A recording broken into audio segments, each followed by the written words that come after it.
Лупи тросянкой. Лупи тросянкой. Это качели между адом и раем. Я не готов говорить на белорусской, потому что я делаю много ошибок. Да какое ты подлый человек, имеешь право убить старуху. Ну я ж не разделяю эту идеологию, зачем ты задаешь мне этот вопрос? Нет, я ночью читаю под одеялом, и у меня мурашки по коже. И вино для готовки? Да, но мы, наверное, на стол тоже поставим. Не змусіць людзей размаўляць па-беларуску, а захвоціць іх размаўляць па-беларуску. Должен журнал «Хаслер» издаваться на белорусском. Самы складаны шлях, як для многіх беларусаў, гэта пачаць размаўляць цалкам па-беларуску са сваімі блізкімі. Мы не знали, что такое белорусский язык. Мы не знали, как он звучит. Мы не знали, какой он певучий. Мы ничего этого не знали вообще. Недавно у нас состоялась премьера, первой в нашей истории, в нашей персональной истории оперы. Это была опера «Дикое полевание короля Стаха». Звучала она на белорусской мове. И вы знаете, мне всегда в детстве говорили, что существует в Европе только два певучих языка. Это итальянский и это украинский. Но у нас работало 6 выдающихся украинских вокалистов на этом проекте. И вдруг в какой-то момент мы сидели в перерыве, и один из них сказал: а язык-то более певучий, чем украинский. Я говорю, такого быть не может. Он сказал, да. И объяснили, они мне объяснили очень просто, в чем суть. Где фонетические формы звучат мягче и более певуче, чем украинские. И тогда я понял, что мне не договаривали всю мою жизнь о том, что в Европе 3 самых певучих языка. Украинский, итальянский и белорусский. Но теперь у нас есть своя опера, и мы в этом можем легко убедиться.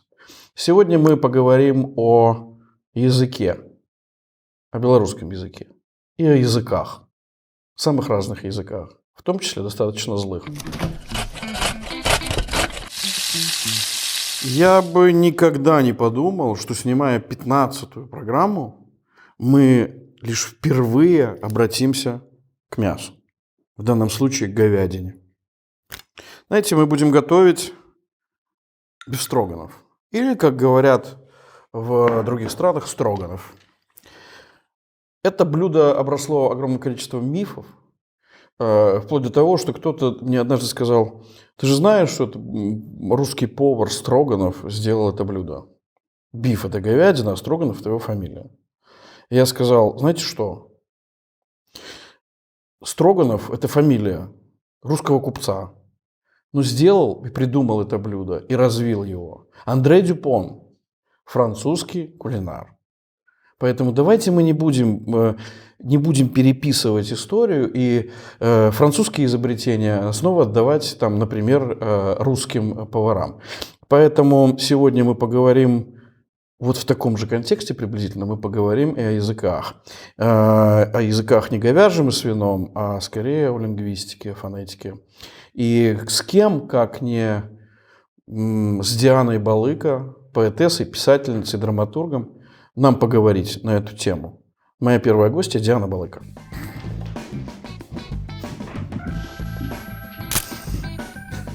Ну вот мы и встретились. Класс. Сколько лет? Давай не будем называть эти цифры, но это было на самом деле очень странно. То есть, когда ты там видишься очень часто, и вдруг хлоп, и 20 лет прошло. 20 лет прошло, да. Значит, я буду готовить бефстроганов.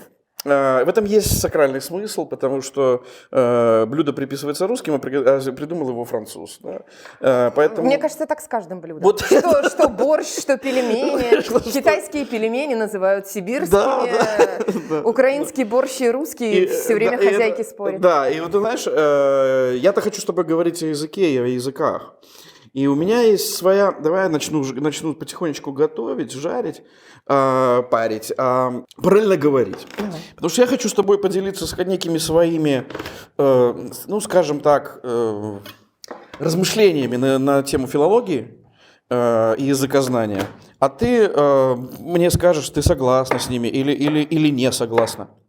Например, один мой приятель называет русский язык неудачной версией белорусского. Да? Ну, если мы обратимся там к истории, то, конечно, белорусский язык в том виде, не в том виде, в котором он сейчас, чуть в другом, но он существовал еще тогда. Тогда Да? когда? Еще тогда, когда русский еще не обрел свои формы. И, например, когда мне вот эта фраза, помнишь же в школе нам говорили, первопечатник Иван Федоров? Нет, я училась чуть-чуть позже, чем Вот, ты. вот У меня видишь. уже был Франциск Скорына. Вот именно. И когда чуть мне сказали, что кто-то в разговоре упомянул, что первопечатник Иван Федоров, я говорю, простите, но наш первопечатник Франциск Скорына издал 37 вариантов Библии и умер, прежде чем родился ваш первопечатник. Фёдор. Понятно, что это все была такая российская там апроприация всех там наших достижений, но тем не менее у меня есть такая версия про язык. Вот смотри, русский язык. Первое, я уверен, что никакая страна не имеет никакой монополии ни на какой язык. Совершенно верно. У нас существует белорусский русский, у них существует русский русский. И украинский русский. И украинский русский, но еще и чем легко доказывать. Ну, ладно, там слово «шуфлядка». Ну, как бы недопонимают они, что это такое. Собойка. Собойка. Но в их русском языке нет даже названия нашей страны. Ну, я думаю, это скорее политический аспект. Они не хотят, чтобы это название было. Подожди, Понимаешь? ну Оно да, может быть, но но они не хотят, Но чтобы по оно факту было. в их языке его нет. То есть у них есть некая Белоруссия, я уже не помню, что это за субстанция, но по факту, как бы, да, у нас наш свой язык, точно так же, как англичане не имеют права на английский язык. Потому что, когда ты приезжаешь в Австралию, ты вдруг понимаешь, что вот этот тот самый там Aussie English, да, в котором куча своей истории. И американский, английский совершенно другой. А знаешь еще... А уж китайский английский. А уж китайский английский. А знаешь еще есть какой английский? Это английский язык штата Луизиана, который смешан с французским, и его не понимают даже американцы. То есть, и он тоже английский. То есть, а уж англичане там вообще, они могут понять только звуки какие-то. Да? А из чего состоит люксембургский язык? Да, к слову сказать, я вообще не очень понимаю, из чего он состоит. Французский, немецкий, наверное, еще что-то, есть что могли бы... Есть какой-то, еще в Люксембурге какое-то было своя какая-то версия, формат, да. И вот у меня ощущение, что мы в этом заблудились. Мы как-то так упорно говорим о том, что, ребята, давайте так, белорусский, я говорю, давайте так. Да, белорусский это государственный должен быть язык. Один, да? Но у нас Почему? есть... Почему? Почему один? Государственный, наверное, потому что есть период... Нет, почему он один? В том же Люксембурге их три государственных. А в Швейцарии 4. Отлично. Ты помнишь, что до 1917 года в Беларуси было 4 государственных языка? Русский, белорусский, польский и идиш. Идиш, да. Один государственный И в Минске язык на идише говорилось, что там половина просто населения. для необразованных людей. Им так проще. Меньше учить, меньше образовываться. Да, согласен. Вот, но согласен, потому что просто как бы вот это созвучие, да, государственный язык, ну там Беларусь, белорусский. Это как бы так может Нет, отлично. звучать. Белорусский должен быть в приоритете, но он не должен быть единственным. Ну, мне так кажется. Согласен. Еще бы как-то английский бы подтянули белорусы. Было бы Прекрасно. вообще гораздо легче с точки зрения мировой Английский, мировой польский, коммуникации. белорусский и русский. Когда мы говорим про язык, я понимаю, что у нас есть дети. Вот наши дети, им ведь нужно... Ну ладно, у меня дочери уже взрослая.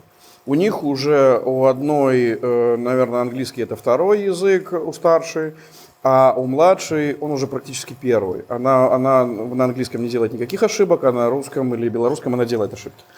И им какую модель выбирать? Полилингвистическую? Да, 100%, конечно. Это расширяет сознание, это расширяет горизонты, это расширяет границы твоего «я». Я, воспитываясь в Советском Союзе, была зомбирована тем, что человек имеет одну матчину мову, да, один родной язык. И он может только на одном языке думать. И это абсолютная неправда. Меня учили, что я всегда буду думать по-русски, а на белорусский я буду переводить, на английский я буду переводить. И я, говоря на одном языке и владея одним языком, очень часто обращалась к людям билингвальным, трилингвальным и спрашивала, а на каком языке ты думаешь? Они говорят, от контекста зависит. Ну, на каком надо, на том и думаю языке. Я говорю, как такого быть не может? Меня учили в школе, что ты всегда думаешь на одном, а потом переводишь. Они говорят, да нет, да глупости, да на разных думаю. Я говорю, а сны на каком ты видишь? Думая, что я зацеплюсь за эти сны и пойму, на каком языке они все-таки думают. Они говорят, а на разных я вижу сны. Или я вообще вижу сны образами без языка. Или музыкой вижу сны. Мне снятся какие-то песни, там, оперы. Понимаешь, по-разному люди этот мир чувствуют. Ну смотри, наш восточный сосед любит говорить, мы идем защищать русскоязычное население такой-то страны. Это все часть русского мира. У меня вопрос, англичанам надо тоже как бы по всему миру как-то начинать опять воевать или нет? Французам надо Африку захватывать или как? Ну, я ж не разделяю эту идеологию, зачем ты задаешь этот вопрос? Нет, это же я тебе риторические вопросами сыплю, да? То есть мне интересно, как тогда миру, как дальше себя вести-то? То есть нам что, теперь всех спасать? Но меня не ущемляли в Украине ни разу. Я приходила оформлять ВНЖ в Украине, документы все, документооборот на украинском языке. И я говорю, ребят, я буду писать с ошибками. Они говорят, ничего страшного, пишите по-русски, мы вас поймем. И я, получая ВНЖ в Украине, все документы заполнила на русском языке. Ни разу никто меня не ущемил. Мой ребенок пошел в школу, мой сын пошел в украиноязычный садик, а моя дочка пошла в школу русскоязычную. Я сомневаюсь, что в Москве были какие-то украиноязычные или белорусско-мовные школы, понимаешь? Нет. А моя девочка, мы выбирали из 5 русских школ на нашем береге реки. И выбрали школу, ей понравился директор, пошли в эту школу, и она до 5 класса имела возможность обучаться на русском языке. Никто нас не ущемлял в Украине. И украинцы говорят на своем мягком украинском, русском. На суржике? Нет, не на суржике. Ну, кстати сказать... так же, как мы на тросянке.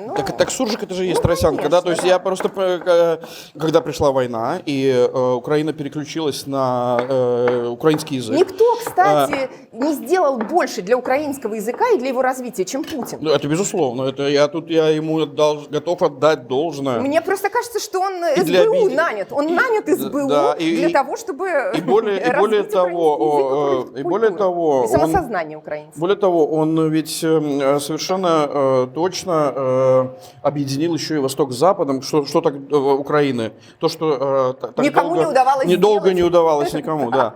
Это да, тут русские молодцы. Он просто национальную идею Украины очень сильно продвинул.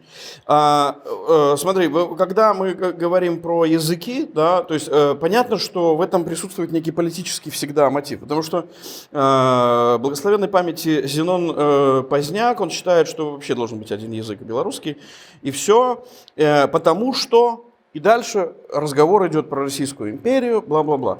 Так не проще ли нам в стране, где очень многие сейчас, чтобы не будоражить этих людей, а заинтересовывать их языком, просто сказать, у нас есть белорусский русский, и мы будем на нем разговаривать, те, кто хочет. Да? Документооборот на белорусской мове, учить еще английский язык и так далее. И это будет, по-моему, цивилизованный, нормальный подход. Совершенно верно. Но зачем-то нам нужно сейчас опять всех начинать прессовать, когда вот самое не время, да, потому что, я так скажу, театр приезжает на гастроли куда-то, и, сейчас уже этого нету, конечно, но были моменты, когда мы пересекались с каким-то русским театром на фестивалях. Вот мы работаем, репетируем, там, готовимся, появляется некий фрагмент русского театра. Все переходят автоматически на белорусскую мову. Белорусы? Да. Здесь у нас лук, чеснок, грибы. А бестроганов с грибами? Этот будет с грибами. Соус грибной. Понятно. И сейчас мы будем жарить стейки, а потом мы стейк охладим немножко и его порежем, и потом добавим его уже в соус. Слушай, а я всегда нарезаю мелко сразу мясо. А надо стейки? А кто как? Я хочу, чтобы оно немножко, когда отдыхает, чуть-чуть пропитывается, чуть-чуть насыщается, потом ты его режешь, и тогда его легче потом... И вино для готовки? Да, но мы, наверное, на стол тоже поставим. Класс.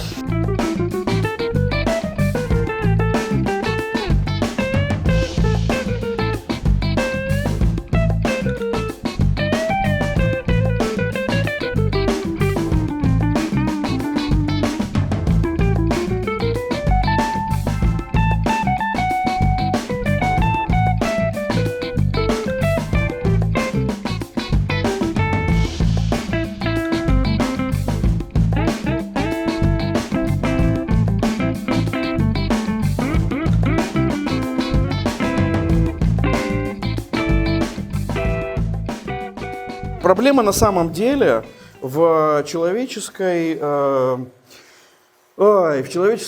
как-то боязни выглядеть не совсем так, как хочется. Да? То есть человек говорит, я не готов говорить на белорусской, потому что я делаю много ошибок.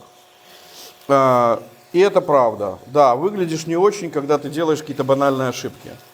Но надо... Мне не хватает лексического запаса, например. Для того, чтобы сейчас с тобой говорить на белорусском, мне конкретно не хватает лексического запаса. Тот, который у меня есть в русском языке, которым я 44 года, на котором общалась, понимаешь? Да. Но это, знаешь, это для меня как в спортзал пойти. Я говорю по-русски, по-белорусски в бытовых ситуациях с людьми, с которыми я хочу тренировать белорусский язык. Для меня это как ходить в спортзал. Я же не всем показываю, как я выгляжу в спортзале и где у меня какие бока. Я на эти бока платья надеваю. Вот для меня сейчас русский язык – это как на жирные бока платья надеть. А белорусский я тренирую для того, чтобы говорить на нем впоследствии. У меня был друг, к сожалению, он ушел из жизни, Витя Ивашкевич. Это человек, который всю свою жизнь говорил только на белорусской мове. И, по сути, если бы в его молодости, в советские времена, то, как он мыслил, доходило до властей, он бы сел лет на 15, наверное, за измену родине. И Витя говорил, я говорил, я ошибки делаю, это самое, и Витя говорил одну и ту же фразу всегда, это его такой слоган. Лупи тросянкой, потом твои помылки... Помылок не стане. Стане твоя мова чистей, день за день. Правильно, как в спортзале. Тренируешься, вначале 3 раза отжимаешься, потом 5, потом 10. Так же с языком. У меня была такая история. Я практически не говорил на белорусской мове, читал много, но не говорил. И нам нужно было ехать с визитом в Белосток, именно в белорусскую диаспору. И Витя Ивашкевич сказал, лупи тросянкой. Еще один мой друг сказал мне, слушай, если ты сейчас 3 дня будешь говорить на белорусской мове, все будет хорошо. Я говорю, у меня будет ошибок столько, что просто капец. Он говорит, да, не думай об этом. Там своя тросянка, да, с Белосточной. Окей. И я 3 суток говорил на белорусской мове. И с удивлением обнаружил, что возвращаясь в Беларусь, когда там обратилась в очередной раз там Радио Свобода, я так дал интервью на белорусской мове. Я думаю, это так просто? Не заважу. Так просто, да. И на самом деле, да, это так просто. Это так просто, но это и сложно, потому что ты должен где-то найти свои эти 3 дня.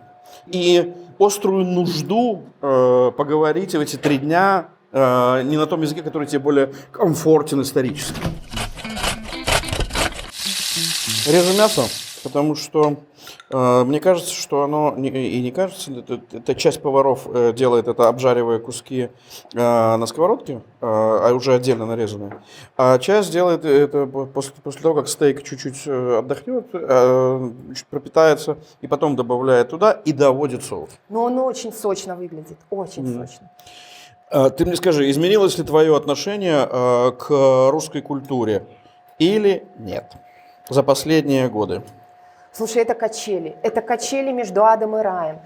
Иногда просто дикое отторжение всего русского языка, литературы. Я вдруг увидела, что великий Достоевский, он Он простите, создал русский мир. Да, он создал русский мир, потому что тварь я дрожащая или имею право убить старуху? Да какое ты, подлый человек, имеешь право убить старуху? А ты знаешь, где он взял этот сюжет? Нет.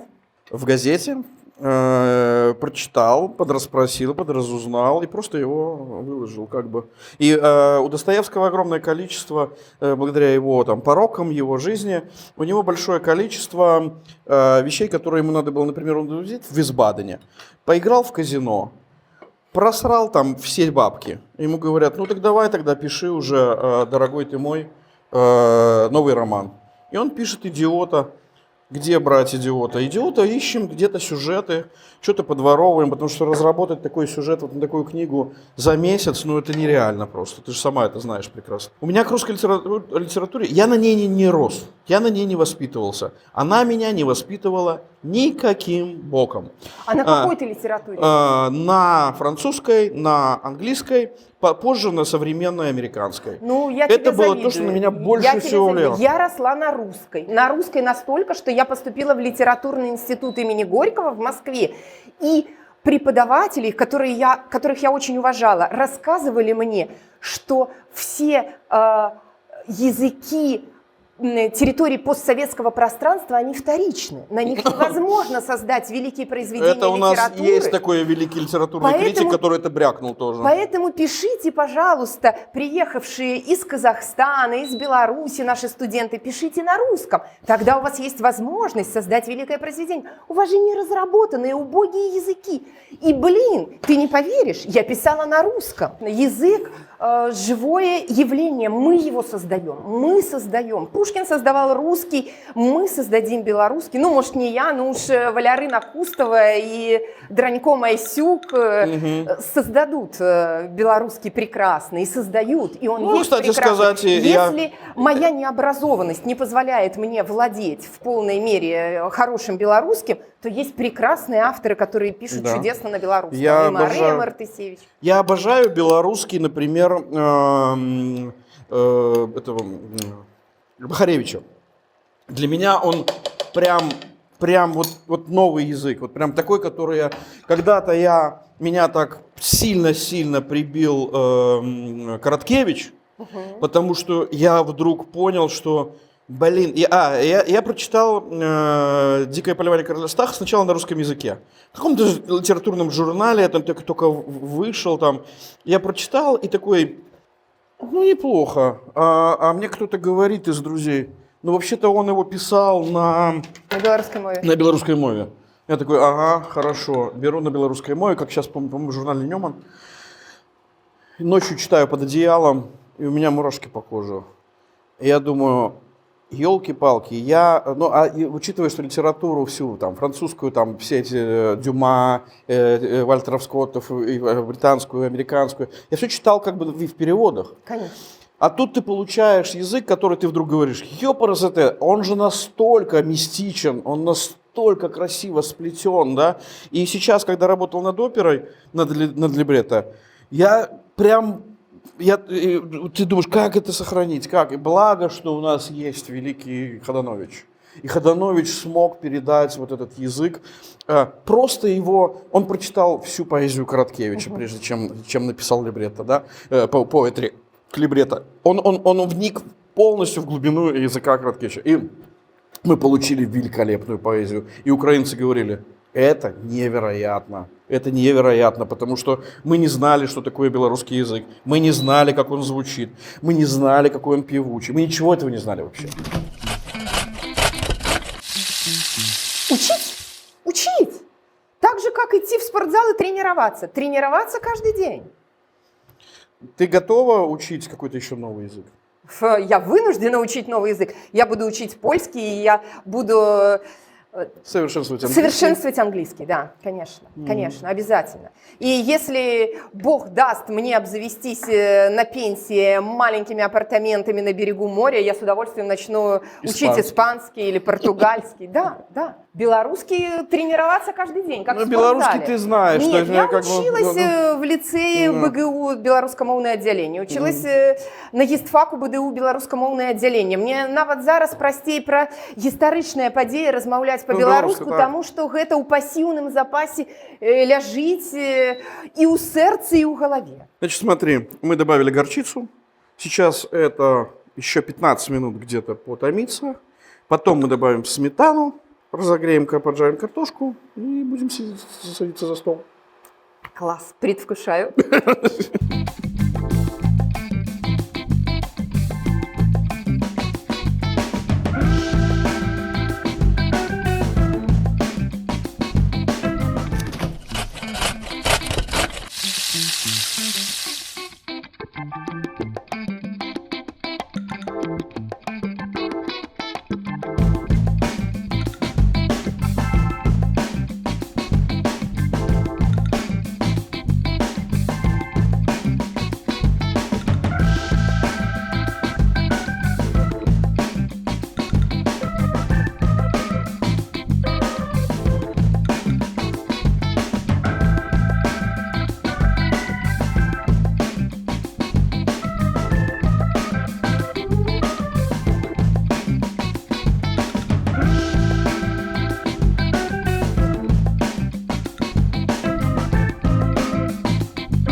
Мы сейчас должны закончить заполнить эту вакансию, чтобы начать есть. Эту вакансию займет человек, который не понаслышке знает, что такое русская культура, что такое полилингвистическое существование. И это писатель, телеведущий, журналист, преподаватель Варшавского университета, причем русской литературы, мой друг Сергей Подсосонный. Прекрасно. Столько нового для меня. Я знала как телеведущего и журналиста, а оказывается еще преподаватель Варшавского Да, и университета, еще писатель. и очень крутой литератор, который пишет как раз о литераторах. Это... Замечательно.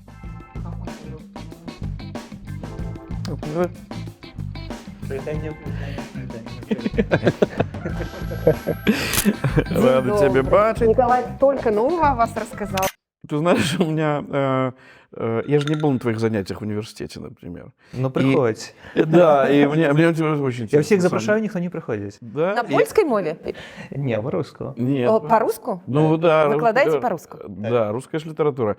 И... Не, ну русскую литературу можно выкладать по-польски. Так вот я как раз об этом хотел сказать, что когда ты переходишь на русский язык, у меня такое внутри такое, что вообще происходит?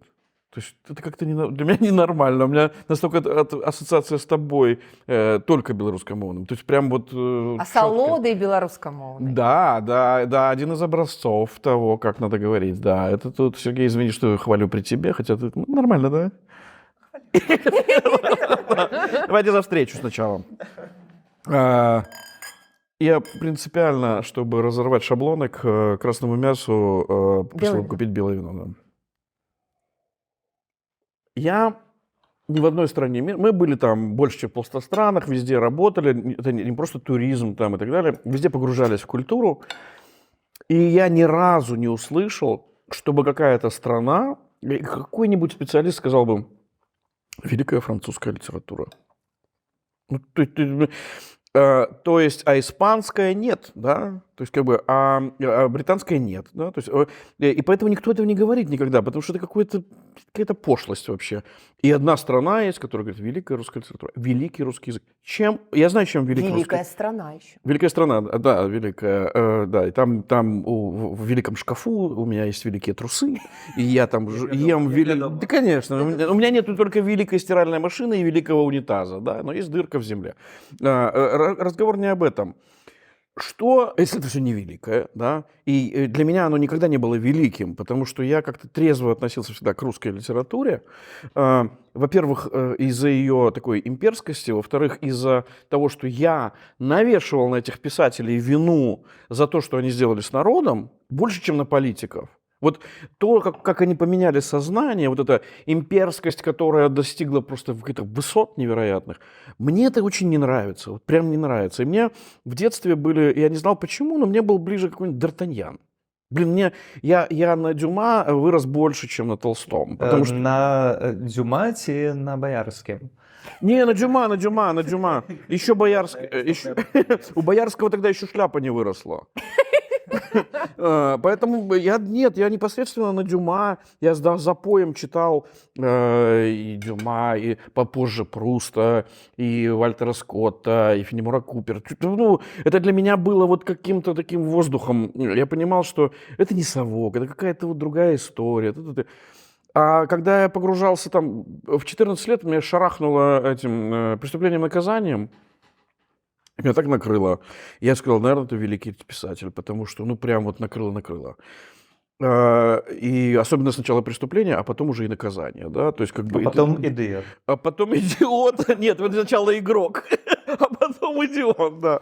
И я понимал, что он великий писатель, но в то же время я его принимать не хотел и не хочу сейчас. Я понимаю, он меня разрушает, но не дает он мне того импульса, который я хочу. Я хочу что-то делать, созидать. Что ты думаешь об этом? Расскажи мне. Ты профессор. Будучи, Да. спадзяемся. Вось. Але што тычыцца рускай літаратуры, ну, тут я заўсёды гэта кажу, што і студэнтам, і мне, і ўсім трэба ведаць ворага ў твар, так? Гэтую ўсю імперію. Дзеля таго, каб зразумець, у чым справа і куды мы ідзем з гэтай рускай літаратурай, да чаго яна вядзе і гэтак далей. Ну, але зноў жа, калі ты знаходзішся тое, што ты кажаш у наратывах імперыі ўвесь час, а табе ўвесь час гавораць, што вот это гарадская культура, потым гэта руская культура, піцерская культура, маскоўская культура. І ты ж хочаш быць часткай гэтага ўсяго. Ты хочаш прачытаць гэтыя кніжкі, ты хочаш гаварыць па-рускі. Да? Гэта вельмі істотна ў вёсцы. Каб быць часткай не вёскі, а гораду, імкнуцца туды. А потым, калі ты з'яўляешся гэтай часткай, ты думаеш, штосьці тут можа не так, да? І ты разумееш, у чым справа і сутнасць, і тады ты пачынаеш шлях вяртання. Вось. Але шлях пройдзены вельмі вялікі ў зразуменні гэтай культуры і гэтай літаратуры. І ёсць разуменне таксама аб'ектыўнае, як таго, што ёсць там плагіат, ёсць там копіі сусветнай культуры. Той жа Купер, табою згаданае, так? Гэта Дастаеўскі таксама чытаў гэтага аўтара і захапляўся ім. Вось. І Бальзак, на якога ён арыентуецца і гэтак далей. Але з іншага боку мы маем тое, без чаго не было проста. Гэта Дастаеўскі.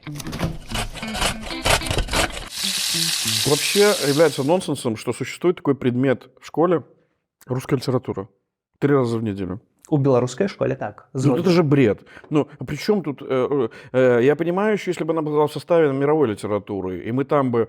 парочку авторов там... И так повинно быть. Ну да, но почему-то до сих пор это так. Ну, до сих пор. Мы должны изучать белорусскую литературу и мировую литературу. И как интегрируется белорусская литература в мировую литературу. Гэтым павінна займацца Міністэрства адукацыі, таксама прапісаць гэтыя ўсе нормы і праграмы. Чым я займаюся ў сябе ў польскай сістэме адукацыі, бо я працую ў польскай сістэме адукацыі цяпер. Мне не спускаюць зверху загады, як я павінен выкладаць літаратуру. Гэта я, выкладчык універсітэту, вырашаю, як я выкладаю, якіх аўтараў выкладаю. У беларускай сістэме адукацыі гэта немагчыма, бо ёсць вельмі жорсткія праграмы. Я помню, как в моем детстве это было, то есть я не изучал белорусский, потому что это можно было, если... Я учился в белорусскомовной школе. Я бы сейчас сказал уже, что ты счастливчик, потому что, у меня это было достаточно все про сложные На той процессы. момент нам казалі, што а як вы паступаць будзеце? Там жа па-руску трэба будзе. Мгм. Так, Да. як вы будзеце геаметрыю здаваць па-беларуску, калі тэрміналогія іншая? Як вы будзеце біялогію здаваць па-беларуску? Хаця я ведаў, што я гэта здаваць ніколі не буду, бо я паступаць збіраўся зусім на іншае. Не, ну але ж нехта здаваў, нехта здаваў. Так, але некаторыя здавалі. Ну, Ну, што, ніхто не а потым- паступіў. А потым аказалася, што ўсё проста і ёсць і тэрміналогія, ёсць і падыходы, ёсць і тыя нават і людзі, якія могуць табе падцягнуць пад У пэўным гэта. моменце ты хочаш быць гарадскі і рускі. Але А вы надыходзіць... нарадзіліся дзе? Я нарадзіўся на Гомельшчыне. У вёсцы. Ну, пэўна, у вёсцы роддомаў не было. Можа, у полі маці нарадзіла, я не ведаю. Не, ну на Гомельшчыне жылі вы. У якой школе навучаліся? У якой мясцовасці? Гэта Будка-Кашалёўшчына. Вось, гэта Мікалаеўская сярэдняя школа. Смотри, как трансформация языка, да? Язык белорусский был языком колхозников, бла-бла-бла, нам не надо, нам надо говорить по-русски, мы все Прыязджаюць городские. унукі яшчэ да бабуляў у вёску, з которымі ты камунікуеш, якія гавораць па-руску, бо яны з гораду, і табе хочацца быць часткай гэтых людзей таксама. Ну, мы идем вперед. Нам нужно какое-то государство, где белорусская мова – это мова, которую знают все хотя бы из отдела производства, из документооборота, как мы с Дианой решили. Литература преподается мировая и белорусская в этом контексте. И, собственно говоря, еще следующее, что бы я добавил, когда-то мой друг Саша, который сидел в тюрьме, он сказал, должен издаваться Гарри Поттер на белорусской мове, тогда все будет хорошо. У меня есть другая версия. Не будзе. Нет, у меня есть другая версия. Должен журнал «Хаслер» издаваться на белорусской мове. Я думаю, што перадусім мы можам задакументаваць беларускую мову паўсюль. Мы можам сказаць, што вы мусіце пісаць дакументы, запаўняць дэкларацыі, вы можаце там мусіце размаўляць, абвесткі будуць па-беларуску і так далей, але людзі не будуць размаўляць, пакуль яны самі не захочуць. А тое, што мы будзем казаць, вы мусіце. У мяне ёсць сяброўка, которая вось ад гэтага мусіце 30 гадоў не размаўляла па-беларуску, бо мусіць. Прынцыпова, я не буду, бо мне кажуць. Гавары па-беларуску. А калі ты хочаш, яна захацела, яна зараз размаўляе, таму што яна захацела. Так, я бачу, як Мікіта Мелказёраў перайшоў на беларускую мову, амаль што адна праграма, што пайшло ўсё. І гэта выдатна, просто выдатна. То есть это той прыклад, які, ну, для маладых это вообще прыклад прям касмічны. Маладыя павінны зразумець, што TikTok па-беларуску гэта крута і прыкольна. І абвінавачваць іх у тым, што яны робяць гэта прыкольна, наша мова не дзеля таго, каб рабіць прыкольна. У тым ліку і прыкольна. Калі мы, як моладзь, будзе таксама сядзець на лаўцы і жартаваць па-беларуску, і гэта будзе прыкольна, прышпільна, то гэта будзе тое, што патрэбна. А не тое, што мы закамуфлюем у нейкай скрыне і вот да дакранацца нельга, бо гэта ж святыня. Так, гэта святыня, але гэта жывая святыня. Абсолютно, я вспоминал... Гэта павінна быць і для сексу, і для жыцця, і для спорту. А як размаўляў мой дзед? А як размаўляла моя бабуля у вёсцы? Што, на чыста беларускай мове? Літаратурнай? Канешне, не. Гэта зусім іншая мова, іншае напаўненне. Гэта дзед мне казаў, ён па-беларуску спрабуе размаўляць, бо прыйшоў у нас настаўнік добры беларускай мовы і літаратуры, і мы пачалі спрабаваць размаўляць па-беларуску. І гэта ў вёсцы таксама звярталі увагу, што гэта нейкая іншая мова для іх. Але ж гэта жывая мова. Гэта жывая мова і таксама беларуская. Конечно. У меня было убеждение, что, несколько раз это озвучивал, что если вы хотите, чтобы в государстве как бы начинала практиковаться белорусская мова, нужно соглашение людей, филологов, законодателей и рекламщиков. Вот мне кажется, что этот альянс может предложить подходы, которые могут сделать мову модной. Але ты зноў ідзеш у кірунку такой трохи формализации. А не, это в дополнение к тому, что элита начинает говорить по-белорусски. Вот смотри, Диана убеждена, что в Беларуси может быть там 6 государственных языков. 3, 2, 4. Ну, 4. 4. Точно. Ну, беларускі, рускі, польскі, ангельскі. Ось рускі мы не можам ад яго адмовіцца. я Адміністраркі называю- культуры Ціхановскай чую, што рускі таксама павінен нібыта быць на пачатку прынамсі. Смотри, у меня просто другое, то, что говорили мы в первой части. Для меня белорусский и русский – это наш язык. Это, причем тут русский никакого не имеет отношения. Размаўляць кожны можа хоць на кітайскім, але дзяржаўнай мовай павінна быць толькі беларуская. А чаму ў Люксембурзе, напрыклад, 3 дзяржаўныя мовы? Люксембургскі, нямецкі... В Швейцарии 4. Таму што Швейцарія не будзе акупаваць Люксембург. А Расія будзе нас акупаваць увесь час, пакуль будзе існаваць. То, что я говорил, политический мотив. Он работает здесь в лингвистике, то есть он работает как бы в языкознании, да, что есть сразу же появляется политический момент, геополитический момент. И я очень много на эту тему думаю. И мне очень нравится, когда очень много языков в стране. Это классно, это прям вышка. Но у меня все время, вот я думал, вот Латвия, которая не давала паспорта, да, потому что вы должны сдать язык, куча поводов. Гэта ў пэўным сэнсе таксама памылкі зробленыя. А ты знаешь, я вот подумал, они это пережили. Но тыя людзі, которым не далі пашпарты, не. Яны заўсёды будуць чакаць рускі мір. Я про другое чуть-чуть. Они это пережили, но если бы тогда дали право голосовать, то у них был бы русский парламент. Потому что количество русскоязычных было значительно выше латышского. И поэтому, я думаю, вот это и было это политическое решение, да, что давайте мы с языком вот так поступим. А сейчас уже что? Иди на английском разговаривай, на русском. Рига вся на русском говорит. Ну, там, где популяция населения, там уехало огромное количество Слухайте, латышей. украінцаў мы сустракаем украінцаў у Варшаве, которые таксама гавораць па-руску, і ім гэта таксама не перашкаджае і сёння. Да. Пасля таго, як ляцяць ракеты і бомбы ўжо цягам многіх гадоў. Кіеў быў рускамоўны, і мы гэта цудоўна ведаем. Все уже нет. Уже цяпер менш, скажем так. Он уже теперь это... И мне кажется, что это такой суржикомовный. А в якім годзе вы перайшлі цалкам на беларускую мову? Слухайте, ну гэта не нейкая там лінія, вось, што 5 лютага 1900 нейкага года. 17-го. Як гэта адбывалася? Пад зімнім, так, мы пачалі размаўляць. Калі бралі зімні, пачалі У нас размаўляць. было так. 24 лютага 22 года, калі пачалася вайна, я нават слова па-руску не магла вымавіць. Мне не былі патрэбныя гэтыя значнікі знешнія. Гэта маё ўнутранае перакананне. Хутчэй, што ў пэўным моманце гэта будзе так. Але самы складаны шлях, як для многіх беларусаў, гэта пачаць размаўляць цалкам па-беларуску са сваімі блізкімі. Вось гэта той працэс, калі ты праходзіш з незнаёмымі людзьмі, вядома, яны цябе бачаць упершыню і думаюць, што ты заўсёды быў такі беларускамоўны. Вось. А таксама там са сваімі нейкімі дальнімі, бліжнімі сябрамі гэта таксама нейкі працэс праходзіць. А вось сям'я, якая сябе ведае, ты заўсёды там 40гадовы для іх маленькі, як цёця моя кажа. Ось. І гэта дастаткова складана. Бо ты робішся іншы для іх.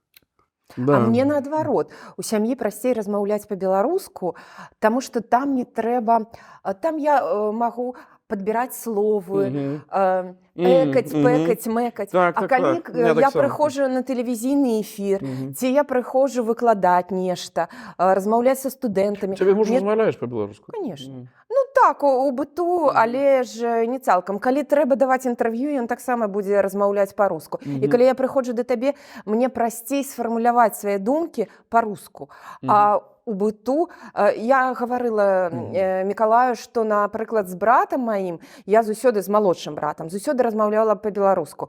Таму што ён, гадоў з 16 размаўляў па-беларуску. Але зараз ён пачаў размаўляць па-польску, таму што пераехаў ва Вроцлав. І тады ўжо Але мне з іншага боку, складана. таксама, калі трапляеш у польскамоўны асяродак, трэба пераламаць гэты бар'ер маўлення, альбо ангельская мова. Многія говоряць, я ведаю, я разумею, але як сабака, так? Гаварыць баюся, не магу, пакуль не маю пэўнага ўзроўню. І гэта нармальная з'ява. Лупи тросянкой. Лупі. Ну мне вот перад камерай складана па-беларуску, для мяне- а ў быту А для меня выдатным прикладом был как раз Микита Мелкозеров. То есть спочатку хайпанул на гэтым, потым казаў, о, лайкаў наставьте, буду размаўляць по-беларуску. Хай людзі хайпуюць. Это добра, это добра, это і ёсць выдатны прыклад. Гэта асалода, гэта цуд. Як тик-ток па-беларуску, безумоўна. Як жарты па-беларуску, анекдоты. Ось, таму што... Секс па-беларуску, мне здаецца, гэта цудоўна. Я не бачу нават не Секс па-беларуску гэта як? Ну, я, напрыклад, калі Ну, як па-іспанску, гэта вот так. Не, я калі пішу вершы па-руску, я больш агрэсіўная ў сваіх вершах, і я вельмі пяшчотная ў сваіх вершах па-беларуску. Я не ведаю, чаму так атрымліваешся. Казала некалі таксама моя сяброўка, што калі ў ложку размаўляеш з каханым па-беларуску, гэта так пяшчотна, сапраўды. Вось, Да, У абсолютно. мяне па-беларуску ўсё ў жыцці атрымліваецца пяшчотна, а па-руску ўсё атрымліваецца агрэсіўна. Я не ведаю, чаму так, але калі трэба быць агрэсіўнай, я заўсёды пераходжу на Ну, ось рускую вы мову. бачылі ў якім-небудзь фільме нават адную сцэну з сэксам на беларускай мове? Без перакладу. Так, без перакладу. Не бачу. Не Нема это. Можа, беларускія можа, рэжысёры мы баяцца сексу? Можа, мы будзем першымі, калі пачнем здымаць дзікае паляванне караля Стаха і зробім там пакажам. сцэну беларэцкай, яноўскай, якія будуць размаўляць. Дзікае паляванне караля Стаха 20 гадоў пасля, так?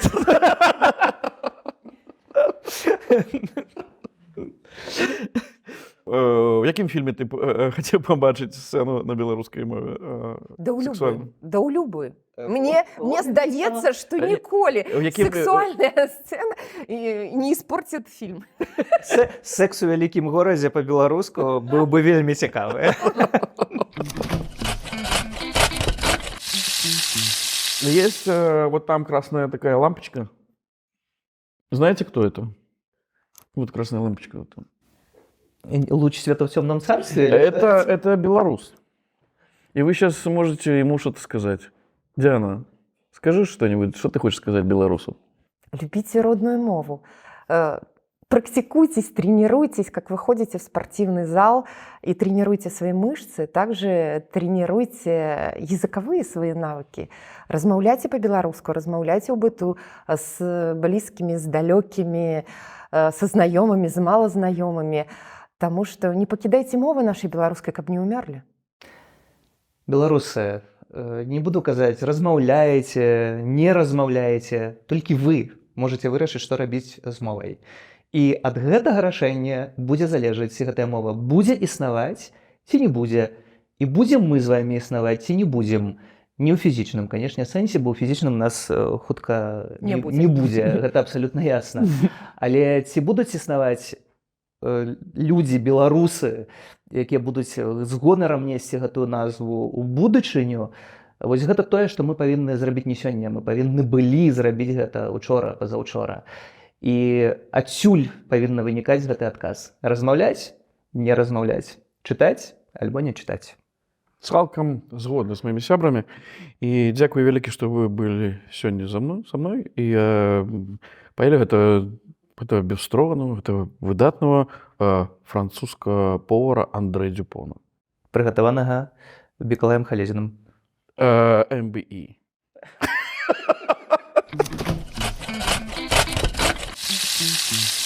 Чешский язык однажды исчез, и его не было в мире практически 200 лет. Да, это была трагедия этого языка, но он вернулся, и сейчас все чехи говорят на чешском. К счастью, нас не смогли лишить нашего языка, нашего белорусского языка, нашей белорусской мовы. И тому мы павінны думаць аб тым, што яна павінна застацца так, як застаюцца беларусы. Так павінна застацца мова. Так павінна застацца наша краіна. Дзякуй, што былі сёння з намі. І думайце аб будучыні.